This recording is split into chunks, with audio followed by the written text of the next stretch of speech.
It is Barbara, I hope I say this right, Nedeljakova. You can do better than that, everyone. Thank you. Hello. Hi. Barbara, hello, how are you? Hi. Hi. How are you enjoying Manchester? It's nice. It's my first time in here in Manchester, so I'm excited to be here. I used to live in London for 3 years, but never visited Manchester, so good. Hopefully I will have some time to go and see city and do some sightseeing. Cool. It is an awesome city, is it not, everyone? And this is the first HorrorCon that we've actually hosted here. It's an honor to have somebody who terrifies men all over the world, probably in the nicest possible way.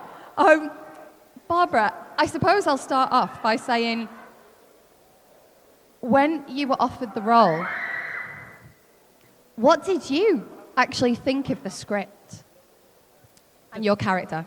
Yeah, well, it started the way that my friend casting agent called me and asked me to audition for the movie they were casting. So I said, of course, popped in, audition originally for the smaller part, and then got asked to come back in there. I have not seen pretty much anything. What we got to do was the scene in pub when Jay Hernandez arrives and asks him where his friend is, and he's already got his head cut off. And we just messing with him. So that was the scene. I enjoyed doing the scene because I was really pissed off at the man at the time. So I said, oh, I can do this brilliantly. So, and I got the part. So, and then I, for the first time, read the script. So usually sometimes you get only a few pages to look at it to kind of get the feeling what's the part. And sometimes you get a whole script to read. So in this case, I haven't read the script. After reading the script, I honestly was wondering what was wrong with Eli's rough head. I go, these guys have got some real issues going on because I don't know anything about my country killing for a piece of candy or any of these issues. And it says it's based on a true story. I got actually really offended.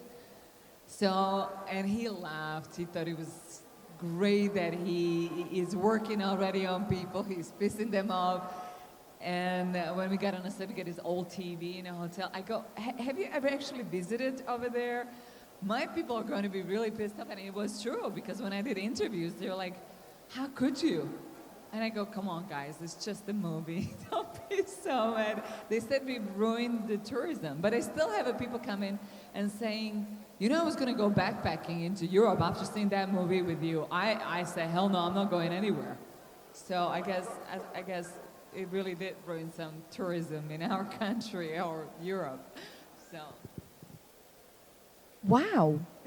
I mean, I know that watching it, it does scare you a little bit, but I don't know about you, but at no point when I was watching this film did I think, oh my gosh, I can't go over there because, well, I might have got seduced because we've all seen part 2, right, as well, so it might have happened to me.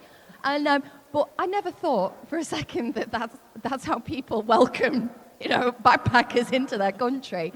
How was it dealt with, like, when the press was doing that? Like, what happened in your countries? You're Slovakian, aren't you? Slovakian, yeah. Well, we shot the movie in Czech Republic, but it was portraying my country. So what I tried to do, since I was the Slovakian and I played in the movie, I tried to put it in a right perspective and say it's not really like that, and added some sense of humor.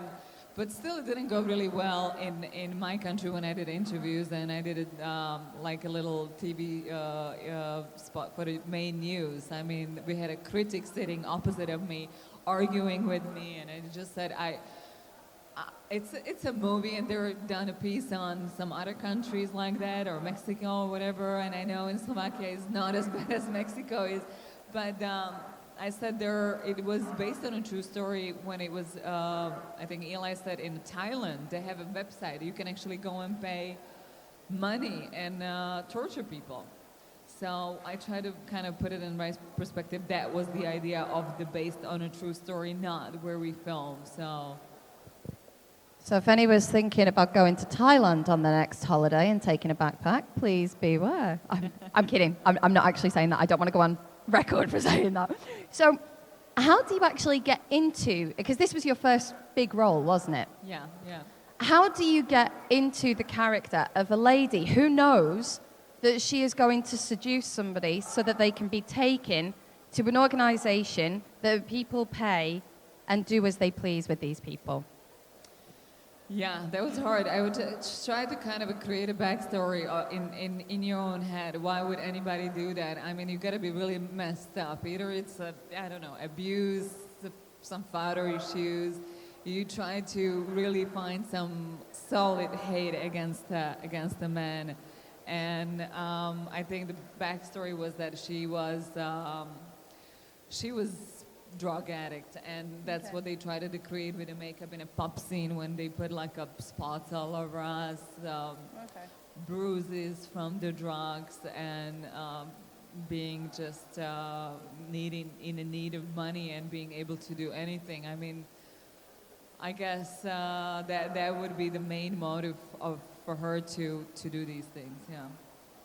So when the first one comes out, and obviously there was a lot of press. Some of it was the controversial press, and some of it was the film achieving cult status. You know, people loved it. Were there rumors that they were going to do a second one around this time? And how did you, because you were in the second one, weren't you, before your incident? I was in a second one. I did a voiceover in a puppet scene that they used.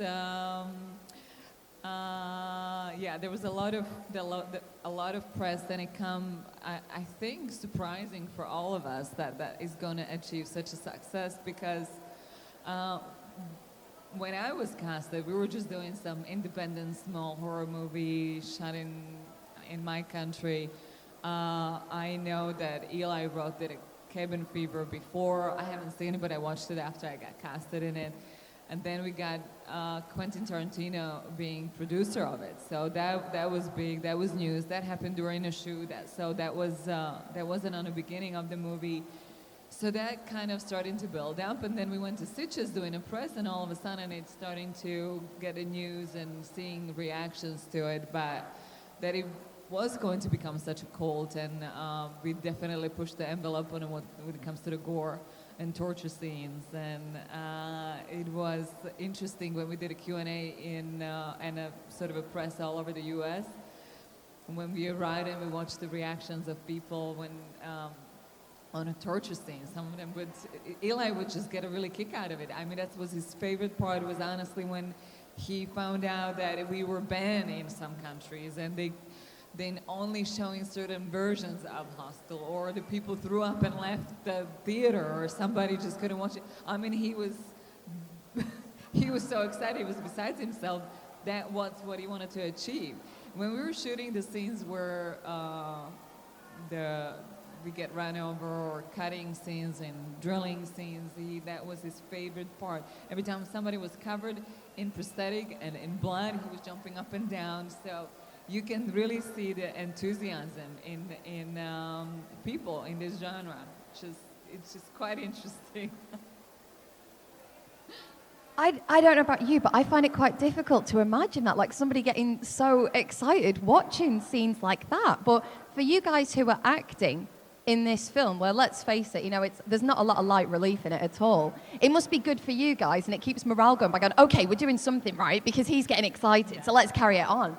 Yeah, and we did have a great guy for that, Greg Nicotera, who done all the Quentin's movies. So he was doing the prosthetics and all the tricks. And for me, that was the first time I've seen how these things actually works.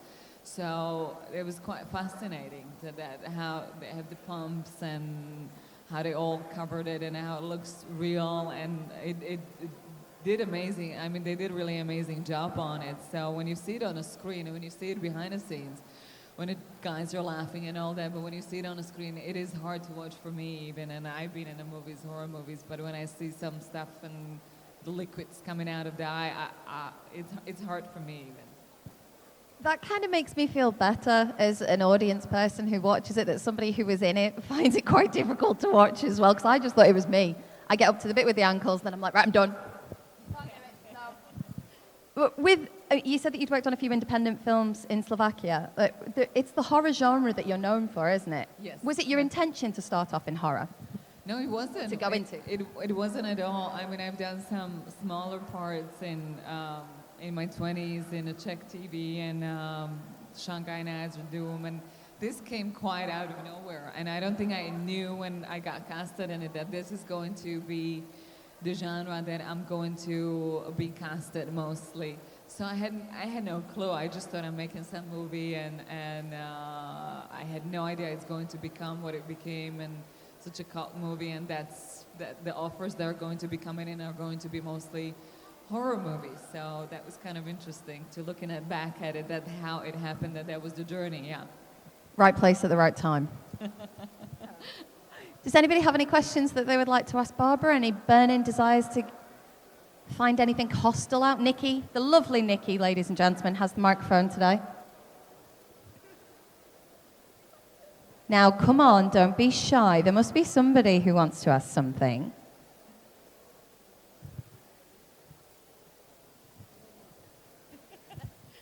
Thanks very much for coming and talking along. I'm from Belfast, Paul. Nice to meet you.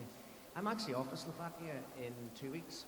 So, any advice for me? I know that's off topic from the film, but I've never been before. Always fancied going, and I'm actually going on my own. So, anywhere film-wise that you can visit that was in the film? Because you said it was in Czech Republic. He said that he's actually going to Slovakia by himself in the next 2 weeks, so he was wondering if you can let him know if there's anything he should be doing. I will probably give him a bit of joyful advice as well. My advice would be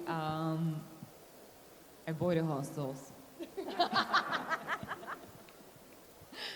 No, I think you're going to enjoy it. I think, yeah, and I don't know if you're traveling around or just visiting some cities, but there is some quite nice countryside. So it's very green, it's very beautiful. People are quite friendly and nice, so hopefully you're going to have a good experience. I must say that I've never been to Slovakia, but I've been to the Czech Republic, and I was never scared. I never feared for me or my husband, and the people were lovely. So, you know, it's just a film. Just in case people are worried. They were absolutely lovely. But I did do a ghost hunt in Prague, which was awesome. So that was a bit scary on my time in Eastern Europe, but that was it. They were lovely. Yeah, yeah. Very, very nice. It's just a film. Does anybody else have any questions? Okay, one last one for you then, Barbara. So what's coming up? Can you tell us what you've got in the pipeline? I did last year my own movie, a little short. That's based on a true story, so that should be finished this year, end of this year, hopefully. But that's a little different genre. It's a drama. It's about a chess, for the lovers of chess, and it is about a student and suicide. So it's a bit heavy subject, but. I also did movies called Sky Sharks last year. That was a lot of fun. We shot that in Berlin and Braunschweig. So it was a lot of stunt work, flying the planes, driving a fast car. So I kind of a maybe men's movie, but also a lot of gore, a lot of zombies and blood. So I think the horror fans are gonna find.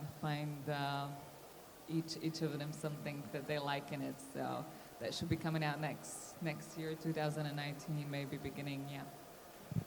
We'll keep an eye out for that, and ladies and gentlemen, give a big bowler's cheer for Barbara Nedeljakova.